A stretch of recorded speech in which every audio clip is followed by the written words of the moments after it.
I'm Colby Marshall, and my associate Taylor at the back. We're the Colby Marshall team of Keller Williams here in Barrie. We service the Simcoe County area. We specialize in investors, builders, and developers is the primary function of our team. So all those kind of touch on each other once you get into bigger projects and things like that. So it's a good thing that we have going on here. Basically, a little bit about myself is I've been in real estate for the last 9 years. I've been top 25 in Canada for the last 5. Before that, I was in construction. My dad is a builder developer, so I've been on construction sites since I've been about 3 years old, swinging the hammer. So in addition to the real estate side, we do have a huge construction background, and that can also move up into other developments and things like that if that's something you're into. So we're going to talk a little bit about the fundamentals of what's going on in the county of Simcoe and the city of Barrie.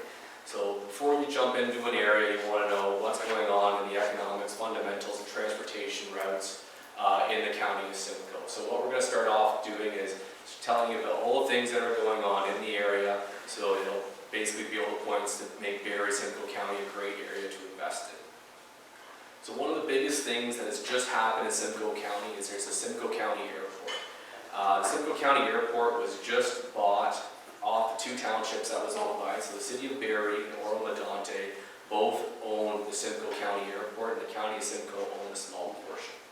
So they've been slating an expansion of this airport for the last 6 or 7 years, but Barrie and Innisfil never had any money, and the county of Simcoe had all the money. So the county of Simcoe in the last year has bought out both Barrie and Oro-Medonte, and has proposed a $68 million expansion on this airport. This airport is right across from Burles Creek Event Park. For people who don't know, that's where Boots and Hearts and all those other crazy wild concerts are. So they're basically, there's a customs there now, so it's currently an international airport, and then there's going to be a phased development that's going to be about $68 million. So this is going to be one of the airports that take the relief off Pearson International. So if anybody's tried to buy an acre of land around Pearson International, it's about $1.5 million an acre. You can currently go buy land around this airport for $35,000 an acre. So this is something that's up and coming, so if someone's into land banking, definitely a good area to be looking to buy. Accessibility, so we have the GO train station from Barrie going down to downtown Toronto. They're also going to be expanding that. We have the Metrolinx bus system that connects the rural communities to the city centre of Barrie. So you have your Midlands, your Aurelias, your Angus, Newtech. They all have these outlying smaller communities that are bringing more people to the city centre of Barrie and transporting them down to the city. The RVH expansion, so there's actually 2 proposed hospital expansions now in Simcoe County. There's the RVH in Barrie and also Royal Victoria Hospital in Alliston. So again, the provincial government has put these forth. Again, hopefully something will get done before the next election, but we can only hope. Other area influences, we have the Friday Harbour that's opened its doors, which makes Barrie and Innisfil a work-play environment, so great for retiring. We're going to be competing with Collingwood, with Saga Beach in that aspect. There's a lot of high-end townhomes and condos going there, anywhere ranging from $400,000 to $1.5 million. A lot of shops, trails, golf kind of resort feel to it.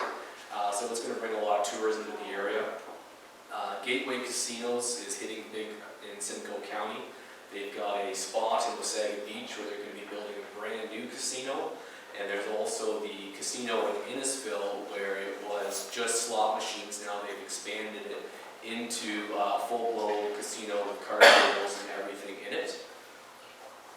So that's the actual location of the proposed site for the Saga Beach Casino, which is south of Beechwood Road roundabout, for anyone who knows that area. This is supposed to be a 40,000 square foot facility and bring a lot of good paying jobs to Saga Beach.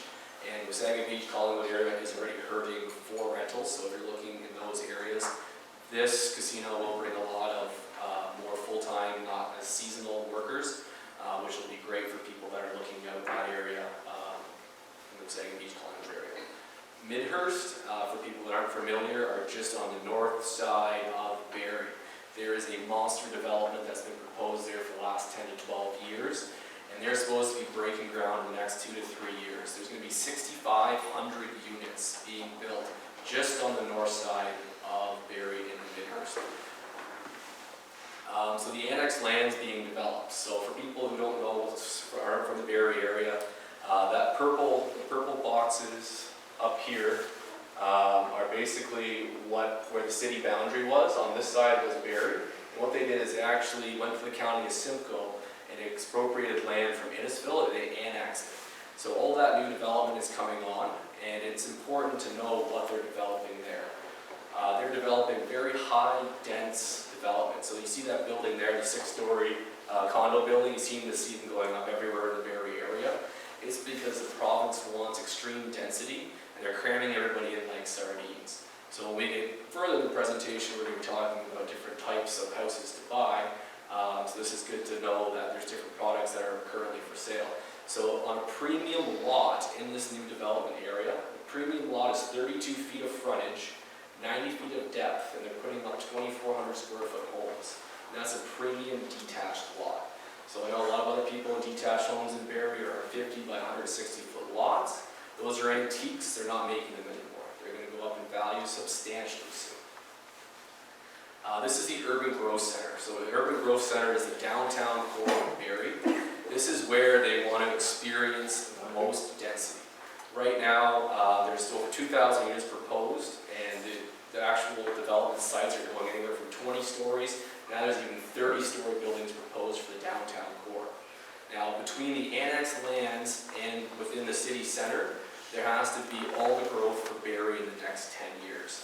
Only 40% of the growth can come from the annexed lands. The other 60% has to come from within the city boundaries. So basically what's going to happen is the whole skyline of Barrie is going to change because the density is going to be increased immensely. And you're going to see it huge in the Urban Growth Center, but it's going to be the underlying rings as well, and we'll get more into that in the presentation as well. These are two of the biggest developments coming on board currently in the Barrie area. The one to the left is where the YMCA site is that backs out of the 400. This is slated for 900 rental units, and that's supposed to be breaking ground in the next 2 years. This is the most dense site approved in Barrie. It set a new precedent for density. The building on the right is the 5 Points development. It is a 21-story building. It is the highest building in Barrie currently. There are other buildings proposed, up to 30 stories currently, but they haven't been approved at this time. So a map of Barrie. So Midhurst, the big 65-unit development we were looking at, is up this way. The airport's probably right up here. The annexed land is about right here. Friday Harbor is kind of out this way. And the GO train goes all the way out like that and goes all the way down to Union Station. So we run a program called From Purchase to Permits to Profits. We specialize in second suite conversions, triplex conversions, multifamily conversions, lot severances, infill developments, land assemblies, and land development. So we do everything from first-time home buyers, first-time investors. We represent them on their purchases, and we do everything from representing some of the biggest developers in North America. So we can do anything that you're looking to do, we can definitely help you out. So the spread is back in Barrie, that's why we're all here today. We're here to talk about what's going on in the Barrie market. So back in 2017, like Monica was touching on, prices went up so fast, so high that we couldn't get any deals done. We were buying houses for over $500,000 and converting them. The numbers just didn't make sense, it was crazy. So we went up to Aurelia, we started doing homes there. The spread was still there, you can still make some money on some forced appreciation. And now basically what's going on is prices have come down quite a bit. So the average price that we're picking up duplexes are between $400,000 and $450,000. So what's helping cash flow and refinancing as well is interest rates. So the interest rates are coming down. You get approved for a 2.6, 2.7. Or even a year ago, after 2017, you wouldn't be able to get those rates. So the fact that interest rates are coming down is lowering your monthly payment, and it's in turn making properties more cash flow positive.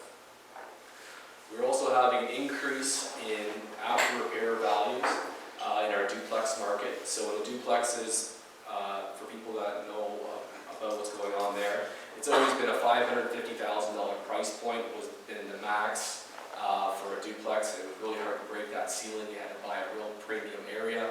And it was funny too, because you could buy South End, Barrie, or in Letitia Heights, and as soon as you had a 3-up, 2-down duplex, you'd be hitting 550. But we've actually finally broke through that ceiling. We're seeing appraisals come back at 565, 580, even at 600,000 in some really good areas, which hasn't happened in a long time. We haven't seen it ever before, actually. Again, prices have come down since 2017. We were usually picking up houses between 425 and 450 at this particular point. So what we do is we provide a service of end-to-end project management and acquisition. So what we'll do is we have a whole power team of individuals basically set up to help you acquire properties, design properties, set up the contracting, set up the property management, and then we also have paralegals on the back end as well. So a lot of people in the room, they might be contractors themselves, or they just might want to sit home and write a check. So the system that we provide, you can basically slide it at any particular point that you want. We do a fee for service. We do also offer other incentives as well. So we have an energy auditor that we deal with on our team that provides eco credits. So we're getting our clients anywhere from $3,000 to $5,000 back per renovation. And also we have good wholesaler appliances as well. So if you're looking for, once you put in additional units into suites and things like that, we do have wholesalers for appliances that can basically fill those up for you as well. So what do the numbers of a duplex conversion look like? Basically right now, ranging for price points are between $425 and $450. So we're going to base our numbers on a $450,000 acquisition. So usually you'll need 20% down. Closing costs will be around $4,500. Usually the upper unit, you don't have to do too much work. So when we're targeting our duplexable homes, usually we want a 3-bedroom up, and then we want to create a 2-bedroom down in the basement. So usually upstairs, you don't have to do too much. Usually we have to do some paint, maybe update the bathroom, a couple of little things here and there, but the biggest thing we do have to do is add an in-suite laundry. So the upstairs rental budget usually ranges anywhere from $5,000 to $35,000, depending on how much work it needs. The lower unit is usually about $50,000 to create a lower second suite. This includes your fire rating, your interconnected smoke detectors, your induct smoke detector, all your window sizes and everything met. And it's built to current code. It usually costs about $50,000 to make that lower suite happen. Some of the efficiencies that we do when we acquire the property for you is the way that we structure our deals from the offer. So when we go put an offer in for you, we'll also have a clause in the offer that will allow us to apply for a building permit even before you take possession. So once you firm up on this property, we have our designer designing the units for you, pushing the paper to make it happen. So as soon as you close on this deal, you basically have your permit in hand ready to go. Now, with some of the bigger deals, it does take longer to get your permits. So usually in a perfect world, we'll have our permits on closing, and we'll have the upper unit severed from the bottom unit within 30 to 45 days, and then you'll have your renter upstairs in the upper unit.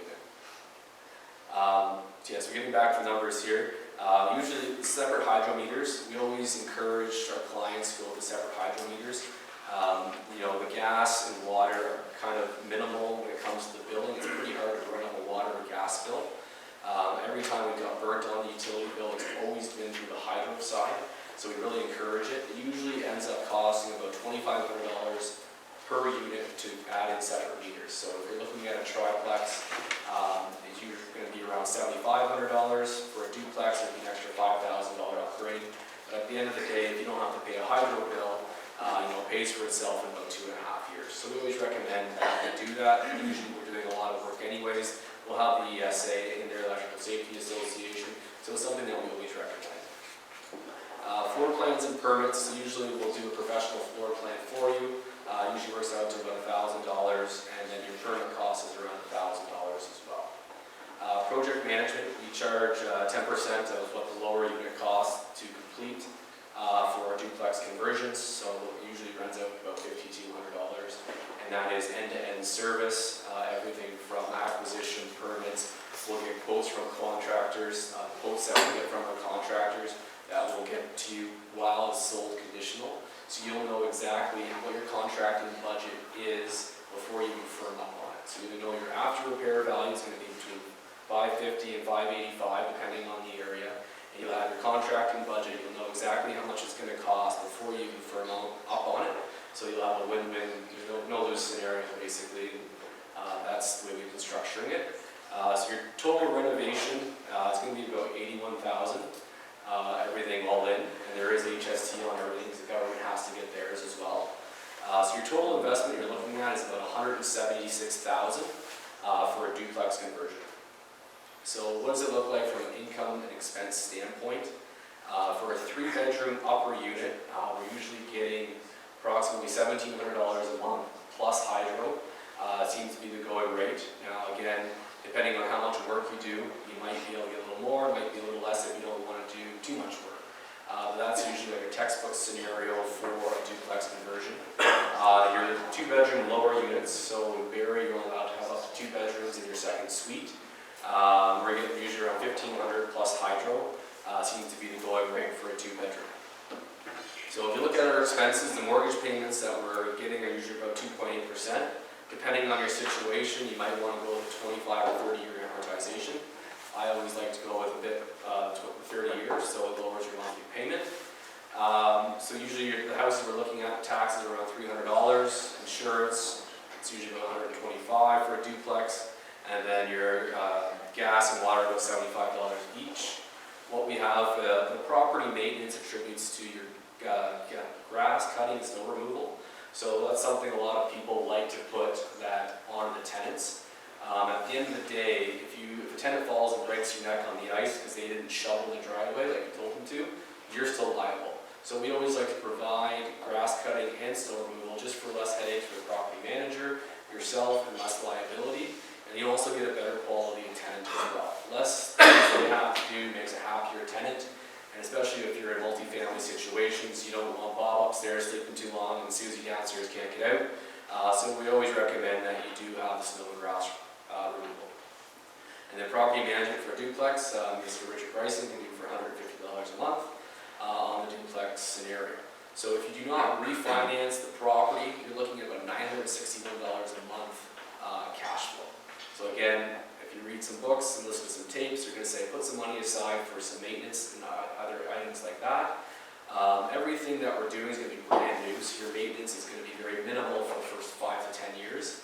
But we do recommend you put some of that aside for some repair and stuff coming up and vacancies as well. So if you wanted to refinance one of these properties, what would the numbers look like? So your after repair value would be about $565, let's say. The new mortgage opposed to the old mortgage, they would be about $92,000 of your total investment you can pull out. So just over 50% of your capital you have invested into this property, you can pull out. What will happen then in turn is you'll have a larger mortgage payment, so your cash flow will go down. Your cash flow will go down from about $900 to about $500 a month. So right now, kind of all the stars have aligned again with the lower mortgage rates. Is helping the cash flow bump it back up to where it's feasible. You can get into a nice 5-year fixed term. So if you're investing for a 5-year term, this is what you would look like. This again is not with the refinance. So on a 5-year principal pay down on the 30-year mortgage that we had on there, you're going to make about $38,000 over a 5-year term. Forced appreciation. So this is how much you're going to make just for writing the checks for us to convert the home for you. So you're going to make about $39,000 in forced appreciation once you're complete, just for writing the checks for us doing all this work for you. 60 months of cash flow, again this is at the $900 a month cash flow, ends up being around $57,000 over a 5-year term. And then of course you have your total appreciation, so usually real estate goes up 5 to 6% per year, so we went up 5%, which is about $156,000 over 5 years. So you're looking at a total income of $291,000. So ROI based on a $450,000 price point, you're looking anywhere between 33% per year is kind of where they're averaging out, or 166% over a 5-year term. So that's better than a GIC.